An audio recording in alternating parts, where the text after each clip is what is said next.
বিল্লাহিল আজিজিল হামিদ। আল্লাহর প্রতি বিশ্বাস, এটাই তো আমার অপরাধ ছিল, আর অপরাধ নাই।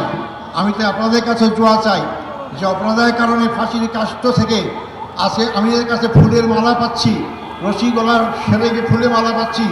আমি যেন আজীবন সেই ইসলামী আন্দোলনে আমার জীবন থাকতে, রক্তবিন্দু এক ফোঁটা থাকতে এই আন্দোলনে যদি শহীদ হিসেবে মৃত্যুবরণ করতে পারি, সে তৌফিক আপনাদের কাছে কামনা করতে চাই।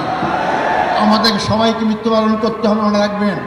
আজ হোক কাল হোক মৃত্যুবরণ করতেই হবে, মৃত্যুর হাত থেকে বাঁচতে পারবো না। আব্দুল কাদের মোল্লা ভাই আমার আমির ছিলেন, একটা কথা আমাকে প্রায় বলতে, আদার ভাই আমরা যেভাবে গুনাহগার, আমরা এই সব নিয়ে কাল পরকালে জান্নাত পাবো না। জান্নাত করে একটাই মাত্র পথ, তা হচ্ছে শাহাদত বরণ করা। তো শাহাদতই আমাকে জান্নাত দিতে পারে। তাই যে দল, যে জাতি, যে ব্যক্তি শাহাদাত তামান্না করে এগিয়ে যায়, সেই দল, সেই জাতিকে কেউ দমাতে পারে না।